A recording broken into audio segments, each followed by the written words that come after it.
કેમ છો મિત્રો? Good morning. મજામાં? સર્વ ડાયરાને જય શ્રી કૃષ્ણ. આપણે 14 દાખલા સુધી ગણ્યા છે, બરાબર? 15મા દાખલાથી આગળ વધીએ. હવે આપણને આકૃતિ આપેલી છે. AC અને AB 14 સેન્ટીમીટર ત્રિજ્યા લઈ અને આપણને એક આ વૃત્તાંશ દોરેલો આપેલો છે. A, B, P અને C આ વૃત્તાંશ આકાર છે અને આ BC છે કાટકોણ ત્રિકોણનો કર્ણ છે, બરાબર? O કેન્દ્ર લઈ OB જેટલી ત્રિજ્યા લઈને આપણે એક અર્ધવર્તુળ દોરેલું છે. તો આપણને એમ કીધું છે કે આ જે રેખાંકિત કરેલો ભાગ છે એનું ક્ષેત્રફળ આપણે મેળવવું છે, બરાબર?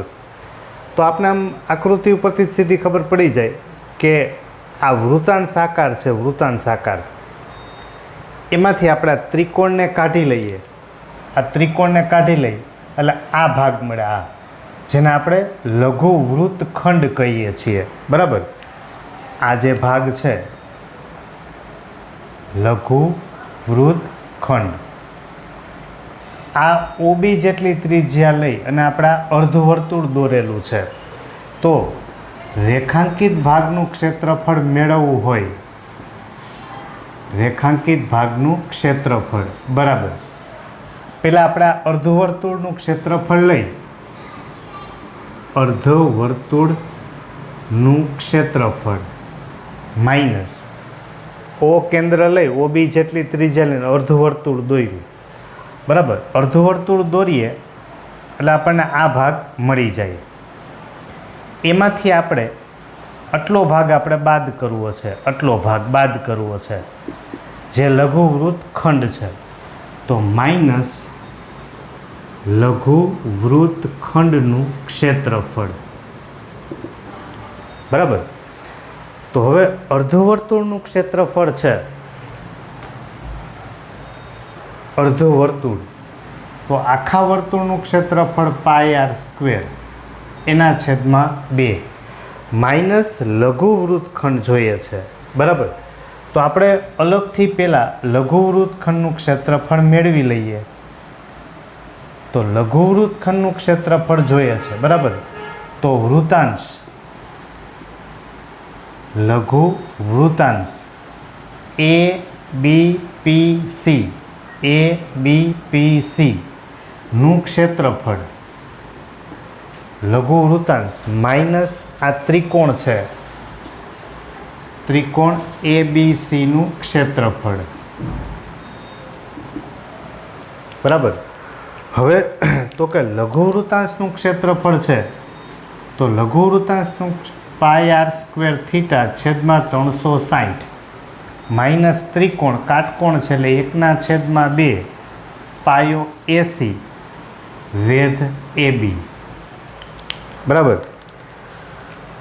તો આપણી પાસે પાઈ એટલે 22/7, R એટલે ત્રિજ્યા. હવે વૃત્તાંશ માટે ત્રિજ્યા આપણી પાસે છે 14, બરાબર? તો પાઈની કિંમત 22/7, ત્રિજ્યા છે 14 એટલે 14 × 14, થીટા બરાબર 90 એના છેદમાં 360 આ કાટખૂણો માઇનસ 1/2 AC બરાબર 14 અને AB છે એ પણ કેટલું છે? 14. રેડી? હવે આપણે એના છેદ ઉડાડતા જઈએ. તો આના છેદ ઉડાડશું એટલે આ 0 0 ગયા, 9 4 36, 7 2 14, 2 2 4, 2 7 14. તો આપણને 22 × 7, તો 7 2 14, 1 2 7 14 1 15 માઇનસ 2 7 14, 14 7 98. તો 154માંથી 98 બાદ કરશું એટલે 56 આટલા સેન્ટીમીટર સ્ક્વેર. તો આ આપણને લઘુ વૃત્તખંડનું ક્ષેત્રફળ મળી ગયું 56 સેન્ટીમીટર સ્ક્વેર, બરાબર? એને આપણે મૂકી દઈએ તો 56 લઘુ વૃત્તખંડનું ક્ષેત્રફળ. હવે વર્તુળ માટે ત્રિજ્યા જોવા જઈએ તો આપણે એને કેપિટલ આર કહી દઈએ. Capital R. આ આટલી ત્રિજ્યા લઈ અને આ અર્ધું વર્તુળ છે, બરાબર. તો પ્રશ્ન એ છે કે આપણી પાસે ઓબી જેટલી જે ત્રિજ્યા લઈ આપણે કેપિટલ આર અને આપણે અર્ધું વર્તુળ દોરીએ, પણ આપણી પાસે કર્ણનું માપ છે નહીં, પણ નથી, મળી તો શકે એમ છે જ. તો કર્ણનો વર્ગ બીસીનો વર્ગ બરાબર એબીનો વર્ગ પ્લસ થશે એસીનો વર્ગ, બરાબર. તો એબી બરાબર છે 14, એસી બરાબર પણ 14, એટલે બીસી સ્ક્વેર બરાબર 14નો વર્ગ પ્લસ 14નો વર્ગ, એટલે 2 વખત 14નો વર્ગ, બરાબર. એટલે 2 ગુણ્યા 14નો વર્ગ. તો બીસી બરાબર આપણે વર્ગ કાઢી નાખીએ એટલે વર્ગમૂળ, તો અહીંયા વર્ગ કેન્સલ થઈ જશે એટલે 14, 2નું વર્ગમૂળ એટલે વર્ગમૂળમાં 2. આ આપણને મળશે બીસી. બીસી આખું એટલે એ તો વ્યાસ થયો 2r જેટલું, બરાબર. માટે આપણને ત્રિજ્યા મળી જશે. ત્રિજ્યા 14 વર્ગમૂળ 2/2, એટલે આ ત્રિજ્યા આપણને કેટલી મળશે તો કે 7 વર્ગમૂળ 2 એટલા સેન્ટીમીટર. આ મળી ગયું આપણને ત્રિજ્યા, બરાબર. તો એકો એક વસ્તુ આપણને જેમ જેમ સ્ટેપ જોતા જાય એમ આગળ મળતું જાય. પહેલાં આ લઘુ વૃત્તખંડ મેળવો, લઘુ વૃત્તાંશ લઈ ABPC આ લઘુ વૃત્તાંશ, એમાંથી આપણે આ ત્રિકોણને બાદ કરી દીધો એટલે આટલો ભાગ મળી ગયો, આટલો ભાગ આ લઘુ વૃત્તખંડ, બરાબર. પછી આપણે આ અર્ધું વર્તુળનું ક્ષેત્રફળ જોઈએ છે, અર્ધું વર્તુળનું ક્ષેત્રફળ. તો એના માટે આપણી પાસે ત્રિજ્યા નહોતી, તો આ કાટકોણ ત્રિકોણ હતો, તો પાયથાગોરસનો ઉપયોગ કરી લીધો એટલે આપણે કેપિટલ આર ત્રિજ્યા મળી ગઈ. હવે કિંમત આપણે સૂત્રમાં મૂકતા જઈએ, બરાબર. તો પાઈની કિંમત છે 22/7, આર બરાબર છે 7 વર્ગમૂળ 2, 7 વર્ગમૂળ 2 આર એનો વર્ગ એના છેદમાં 2 -56. તો 22/7, 7નો વર્ગ એટલે 7 ગુણાકારમાં 7, વર્ગમૂળ 2નો વર્ગ 2 એના છેદમાં 2 -56, બરાબર. તો અહીંથી 2 2 કેન્સલ, 7 7 કેન્સલ. તો 22/7 154 માઇનસ થશે 56, તો એ થશે 98 સેન્ટીમીટર સ્ક્વેર, બરાબર. તો આ આપણે મળશે રેખાંકિત ભાગ. આ જે રેખાંકિત ભાગ છે એનું ક્ષેત્રફળ 98 સેન્ટીમીટર સ્ક્વેર, બરાબર. તો છે કાંઈ નહીં, પહેલાં અર્ધવર્તુળનું ક્ષેત્રફળ લીધું, એમાંથી આપણે લઘુ વૃત્તખંડને બાદ કરવું હતું. તો લઘુ વૃત્તખંડને બાદ કરવા પહેલાં આપણે એ મેળવી લીધું, લઘુ વૃત્તાંશ માઇનસ ત્રિકોણ. આ ઓબી છે ત્રિજ્યા નહોતી તો પાયથાગોરસનો ઉપયોગ કરી લ્યો, બરાબર. તો આપણને એમાંથી ત્રિજ્યા છે એ મળી જશે, બરાબર. આની ભેગું જ છે આર. રેડી? ચાલો એના પછીનો દાખલો ગણીએ.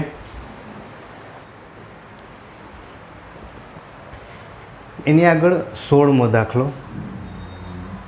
8 સેમી ત્રિજ્યાવાળો એક ચોરસ છે, બરાબર. ત્રિજ્યા આપેલી છે 8 સેમી. તો આપણે એમ કીધું છે કે આ રેખાંકિત ભાગ છે એનું આપણે ક્ષેત્રફળ જોઈએ છે, બરાબર. તો હવે આમાં આપણે જોવા જઈએ તો એસી છે એનો વિકર્ણ થાય. પરીક્ષામાં કદાચ એસી દોરેલું ના હોય તો આપણે દોરી લઈએ કે આ કર્ણ છે, બરાબર. તો પહેલાં આપણે એવું કરીએ કે કોઈ પણ એક ભાગનું આપણે ક્ષેત્રફળ મેળવી લઈએ.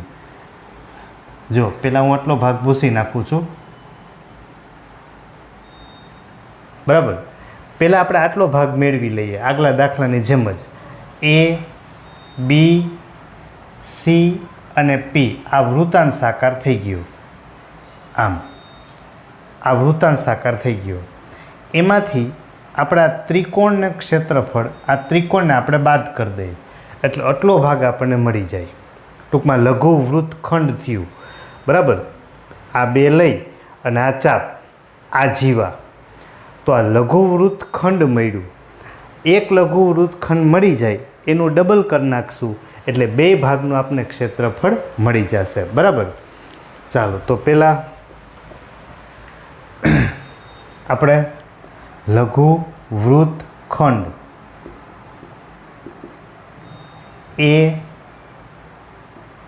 એ પી સી એ, બરાબર. આ લઘુ વૃત્તખંડનું ક્ષેત્રફળ જોઈએ છે આપણે, તો એના માટે લઘુ વૃત્તાંશ એ બી સી પી એ, આ લઘુ વૃત્તાંશ એ બી સી પી એ, આ લઘુ વૃત્તાંશનું ક્ષેત્રફળ, એમાંથી આપણે ત્રિકોણને બાદ કરી દઈએ. માઇનસ ત્રિકોણ એબીસીનું ક્ષેત્રફળ. બરાબર. ચાલો તો એમાં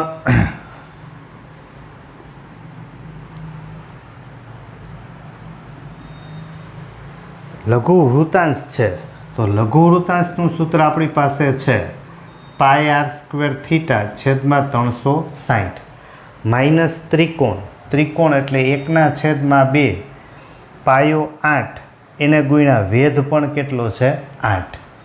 બરાબર. આ પાયોના વેધ. તો લઘુ વૃત્તાંશ એ બી સી પી એ, બરાબર. તો લઘુ વૃત્તાંશ પાયની કિંમત 22/7, આર એટલે ત્રિજ્યા 8, 8 ગુણાકારમાં 8. બરાબર. અહીંયા આપણે પહેલાં નામ લખી લઈએ. પાયો એ બી, એના ગુણાકારમાં વેધ બીસી. બરાબર. પછી કિંમત મૂકશું.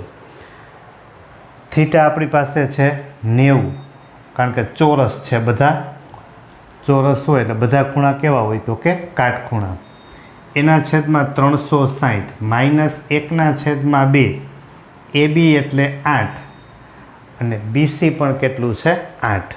બરાબર. તો હવે એમાંથી આપણે છેદ ઉડાડતા જઈએ.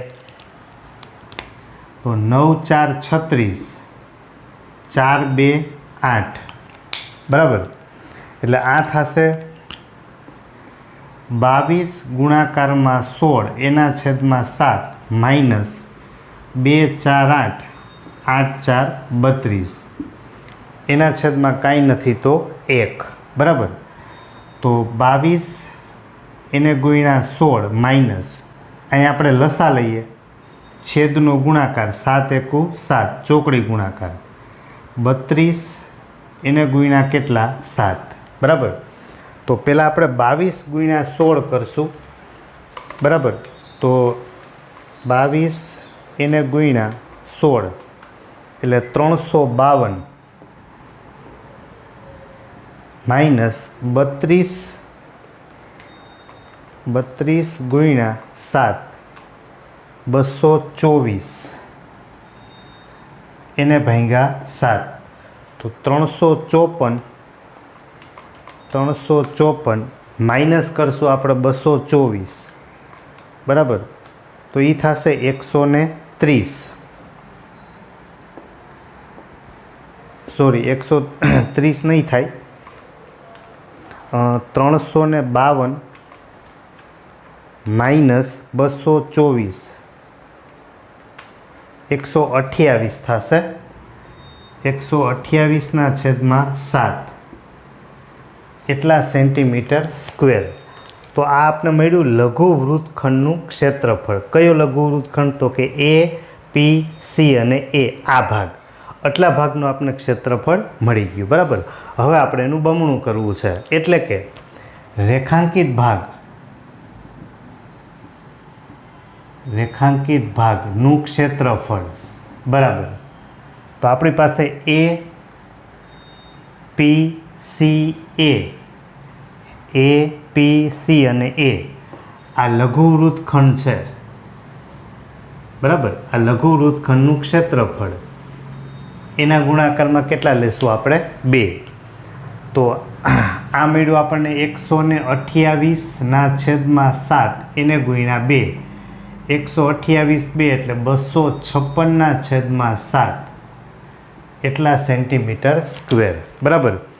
તો આ આપણને મળશે રેખાંકિત ભાગનું ક્ષેત્રફળ, બરાબર. તો પહેલાં આખો ભાગ એકારે ના મળે, આપણી પાસે બે જ આકાર છે, વૃત્તાંશ અને વૃત્તખંડ, એ તો આપણે જાણીએ જ છીએ. તો A B C P આ લઘુ વૃત્તાંશ લઈ એમાંથી આ ત્રિકોણને આપણે કાઢી નાખ્યો, તો આટલો ભાગ મળી ગયો લઘુ વૃત્તખંડ. એ લઘુ વૃત્તખંડ મળ્યું એનું બમણું કરી નાખો એટલે આખો ભાગ થઈ ગયો રેખાંકિત ભાગનું ક્ષેત્રફળ. ઓકે.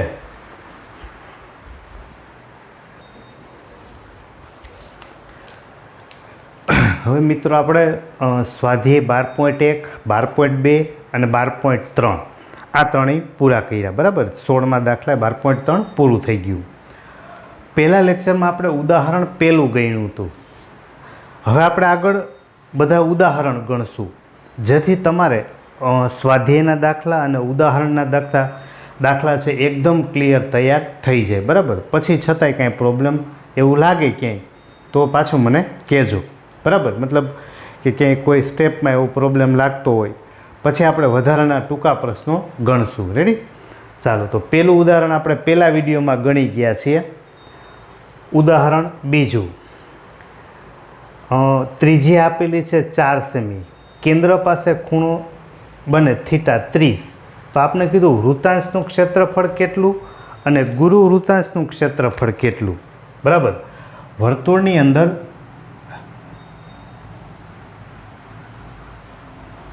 આપણને આ કેન્દ્ર O, A અને આ B, અહીંયા ધારો કે નામ આપી દઉં P, અહીંયા કહી દઉં Q. તો ત્રિજ્યા છે એ આપેલી છે 4,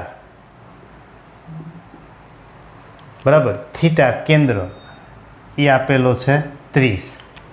તો વૃત્તાંશ અને ગુરુ વૃત્તાંશ બે આપણને કીધા છે, બરાબર.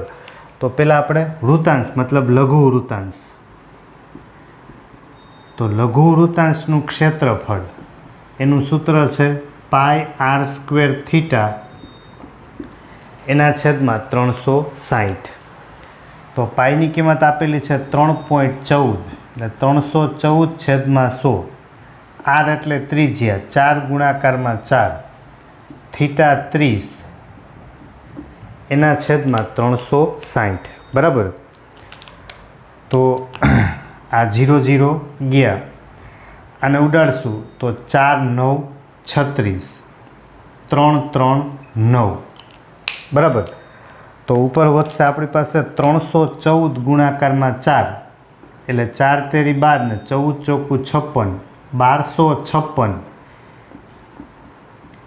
એને ભાંગ્યા 3 ગુણ્યા 100. તો 1256 એને ભાંગ્યા 3 એટલે 418.666 એના છેદમાં 100, બરાબર. છેદમાં 100 છે એટલે છેલ્લેથી બે આંકડા પછી પોઈન્ટ એટલે આ થશે 4.186. તો ત્રીજો આંકડો એ 5 કરતાં મોટો છે તો આગળ એક ઉમેરી દઈએ તો 4.19 એટલા સેન્ટીમીટર સ્ક્વેર, બરાબર. તો આ મળશે આપણને લઘુ વૃત્તાંશનું ક્ષેત્રફળ. બીજું કીધું છે ગુરુ વૃત્તાંશનું ક્ષેત્રફળ. તો ગુરુ વૃત્તાંશનું ક્ષેત્રફળ આપણે મેળવવું હોય, ગુરુ વૃત્તાંશ, બરાબર. આ બધો ભાગ છે અહીંથી આ ગુરુ વૃત્તાંશ છે. તો ગુરુ વૃત્તાંશ જોતું હોય તો આખા વર્તુળનું ક્ષેત્રફળ લઈ એમાંથી લઘુ વૃત્તાંશનું ક્ષેત્રફળ આપણે બાદ કરીએ, બરાબર. આખા વર્તુળનું ક્ષેત્રફળ લઈ એમાંથી આપણે લઘુ વૃત્તાંશને શું કરી દઈએ? બાદ, બરાબર. તો વર્તુળનું ક્ષેત્રફળ, વર્તુળના ક્ષેત્રફળનું આપણી પાસે સૂત્ર છે πr² માઇનસ લઘુ વૃત્તાંશનું આપણી પાસે ક્ષેત્રફળ છે 4.19, બરાબર. ચાલો એની કિંમત મૂકતા જઈએ. પાય આપેલું છે 3.14 314/100 આર સ્ક્વેર ત્રિજ્યા આપણી પાસે છે 4 એનો વર્ક કરશું એટલે 16 માઇનસ 4.19 તો 314 ગુણ્યા 16 314 એને ગુણ્યા 16 તો એ થયા 50/24 બે આંકડા પછી પોઈન્ટ એટલે 50.24 માઇનસ 4.29 બરાબર માઇનસ 4.19 તો એ મળશે આપણને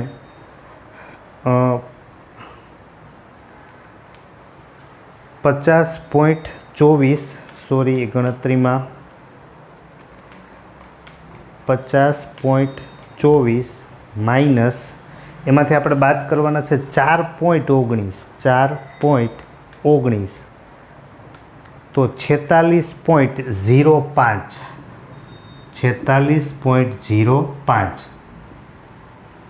એટલા સેન્ટીમીટર સ્ક્વેર બરાબર તો આ આપણને મળશે ગુરુ વૃત્તાંશનું ક્ષેત્રફળ પહેલાં આખા વર્તુળનું ક્ષેત્રફળ લઈ લેશું આપણે બરાબર આખા વર્તુળનું એમાંથી આ લઘુ વૃત્તાંશને આપણે બાદ કરી દઈશું એટલે ગુરુ વૃત્તાંશ આપણને મળી જશે ઓકે તો પહેલાં લઘુ વૃત્તાંશ મેળવી લીધું પછી ગુરુ વૃત્તાંશ રેડી ચાલો એના પછી ઉદાહરણ ત્રીજું લખીએ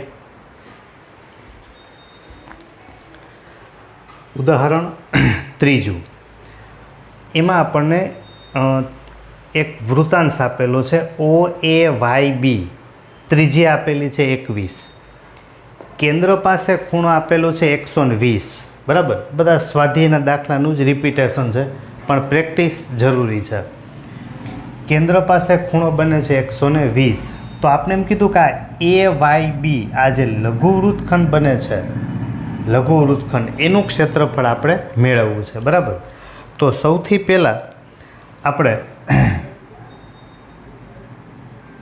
લઘુ વૃત્તખંડ AYBA નું ક્ષેત્રફળ બરાબર આ લઘુ વૃત્તખંડનું ક્ષેત્રફળ જોતું હોય તો પહેલાં આપણે લઘુ વૃત્તાંશ લઈ લઈએ લઘુ વૃત્તાંશ OAYB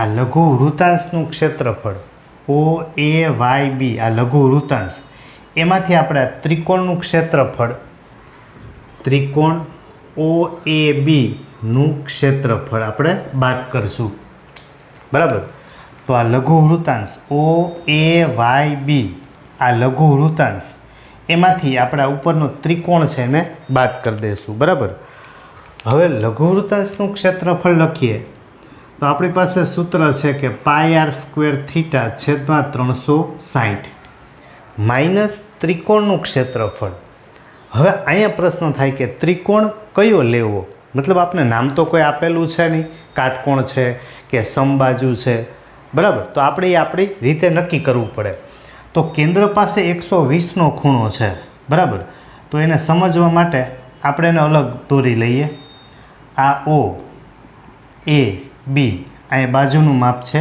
21 હવે 120નો ખૂણો છે આ બે ત્રિજ્યા છે તો એ તો બંને સમાન હોય તો આપણે O માંથી લંબ દોરીએ અહીંયા હું નામ આપી દઉં M તો આ OM છે એ ખૂણાનો દ્વિભાજક થાય બરાબર એટલે કે જો આપણે OM લંબ AB દોરીએ માટે ખૂણો AOB એના અડધા કરીએ આ બે ખૂણા સરખા થાય એટલે આપણને અડધો ખૂણો AOM અડધો ખૂણો આપણને મળી જાય ઓકે તો AOB છે એ ખૂણો આપણને આપેલો છે 120 છેદમાં 2 એટલે 60 આ થશે ખૂણો AOM ચાલો આ ખૂણો આપણને કેટલો મળ્યો 60 આ તો 90નો ફિક્સ છે કાટખૂણો છે એટલે તો 90 આ 60 આ 90 ને 60 150 માટે ખૂણો A છે એ કેટલો થશે તો કે 30 થાય આ 60 આ 90 90 ને 60 150 એટલે એ ખૂણાનું માપ થશે 30 બરાબર. હવે તો કે આપણે નોંધ લખેલી હતી યાદ કરો કે કાટકોણ ત્રિકોણમાં જો કોઈ ખૂણાનું માપ 30 હોય તો એની સામેની બાજુનું માપ કર્ણ કરતાં અડધું થાય બરાબર.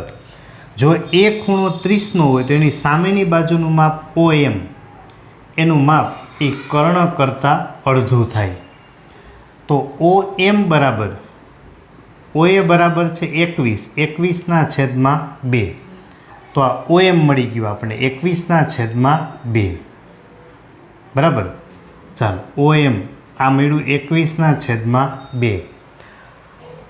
હવે આપણે AM મેળવી લઈએ. આ કાટકોણ ત્રિકોણ છે તો કર્ણનો વર્ગ એટલે કે OA નો વર્ગ બરાબર OM નો વર્ગ પ્લસ AM નો વર્ગ.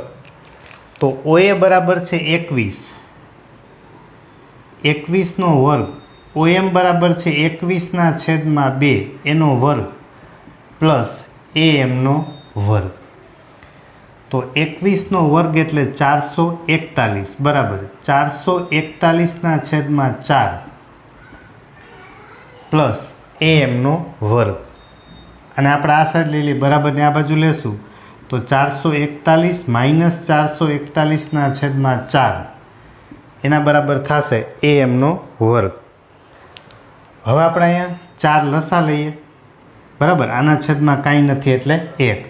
તો 441 ને આપણે સામાન્ય લઈ લઈએ ભેગા 441 સામાન્ય કાઢી લઈએ બરાબર. એટલે અહીંયા વધશે 1 માઇનસ 1/4. તો 441 એને ગુણ્યા અહીંયા લસા લઈએ એટલે ચોકડી ગુણાકાર 4 × 4 1 × 1 તો 4 - 1 એટલે 3 બરાબર. અહીં લખી નાખું છું ચોકડી ગુણાકાર કરશું આપણે એટલે 4 × 4 -1 એના છેદમાં 4 આ થશે AM નો વર્ગ. માટે AM બરાબર વર્ગ કાઢીએ એટલે વર્ગમૂળ તો 441 નું વર્ગમૂળ 21 છેદમાં 4 નું વર્ગમૂળ 2 4 - 1 એટલે 3 3 નું વર્ગમૂળ એટલે વર્ગમૂળમાં 3. ચાલો આપણને AM મળી ગયું AM બરાબર. તો આ AM છે એનું ડબલ કરી નાખીએ એટલે આખું AB થઈ જશે. AB એટલે પાયો થઈ ગયો અને આ વેધ એટલે OM એનું માપ પણ આપણી પાસે છે. તો આપણે ત્રિકોણ મળ્યો કાટકોણ 1/2 પાયો AB એના ગુણાકારમાં વેધ OM બરાબર. હવે કિંમત મૂકતા જાય તો પાઈની કિંમત આપણને આપેલી નથી બરાબર. તો આપણે 22/7 જ લેશું 22/7. R એટલે ત્રિજ્યા 21 21 × 21 થીટા આપેલું છે 120 એના છેદમાં 360 AB આખું AB એટલે AM કરતાં બમણું બરાબર. એટલે 2 ગુણાકારમાં AMની કિંમત છે 21/3 એના છેદમાં 2 બરાબર. AM છે એનું ડબલ કરી નાખશું એટલે AB બરાબર 2 ગુણાકારમાં AM. ઓકે. એના ગુણાકારમાં OM છે 21/2 બરાબર. હવે આપણે એના છેદ ઉડાડતા જઈએ તો 0 0 ગયા 12 3 36 7 3 21 3 3 ગયા આમાંથી આ 2 2 કેન્સલ બરાબર. તો અહીંયા વધશે 22 એના ગુણ્યા 21 માઇનસ 21 ગુણ્યા 21 એટલે 441 વર્ગમૂળ 3 એના છેદમાં 4. તો 22 ગુણ્યા પહેલાં આપણે 21 કરશું તો એ થશે 462 માઇનસ હવે 441 બરાબર એને ભાંગ્યા 441 અથવા આપણે સીધી આમ પણ ગણતરી કરી નાખીએ. જો આ 22 ગુણ્યા 21 આને આપણે એમને એમ રાખીએ 441 એટલે 21 નો વર્ગ એના છેદમાં 4 બરાબર. તો તો આમાંથી આપણે 21ને સામાન્ય કાઢી લઈએ 21ને તો અહીંયા વધશે 22 માઇનસ 21 વર્ગમૂળ 3/4 બરાબર. તો હું ઓલો ગુણાકાર ભાગાકાર ન કરવા પડે તો 21 અહીંયા લસા લઈ લે 4 એકુ 4 ચોકડી ગુણાકાર 22 ચોકુ 88 માઇનસ 21 વર્ગમૂળ 3 એટલા સેન્ટીમીટર સ્ક્વેર બરાબર. તો આપણને એની કિંમત મળી જશે કે 21/4 88 માઇનસ 21 વર્ગમૂળ 3 બરાબર. તો પહેલાં આપણે ધ્યાન રાખશું કે આ ત્રિકોણ છે એમાં વચ્ચે ખૂણો છે 120 આપેલો છે બરાબર. આવો આપણી પાસે સ્વાધ્યાયમાં દાખલો આવી જ ગયો છે. પાછું રિપીટ કરીએ, દ્વિભાજક દોરીએ, ખૂણાનું દ્વિભાજક એટલે બે ખૂણા 60 આ 60 આ 90 એટલે 90 પ્લસ 60 એટલે 150 એટલે આ ખૂણો થયો 30. જે ખૂણાનું માપ 30 હોય એની સામેની બાજુનું માપ એ કર્ણ કરતાં અડધું થાય. આ 21 છે તો ઓલું થશે 21/2 બરાબર. હવે આપણે આ કાટકોણ ત્રિકોણ પાયથાગોરસનો ઉપયોગ કરશું એટલે આપણને AM મળી ગયું. AM મળી જાય એનું ડબલ કરીએ એટલે AB મળી ગયું, મતલબ આ પાયો થઈ ગયો. પાયો અને વેધ મળી ગયા. પાયો અને વેધ લઘુ વૃત્તાંશનું ક્ષેત્રફળ. અહીંયા કાં તો આપણે આ બેનો ગુણાકાર કરીએ અને એ નથી કરવું તો 21 બેમાંથી સામાન્ય કાઢી લઈએ. 441 એટલે 21 ગુણ્યા 21 એમાંથી 21 આપણે સામાન્ય કાઢી લીધા. ઓકે, તો આપણે ઉદાહરણ ત્રીજું ગણ્યું.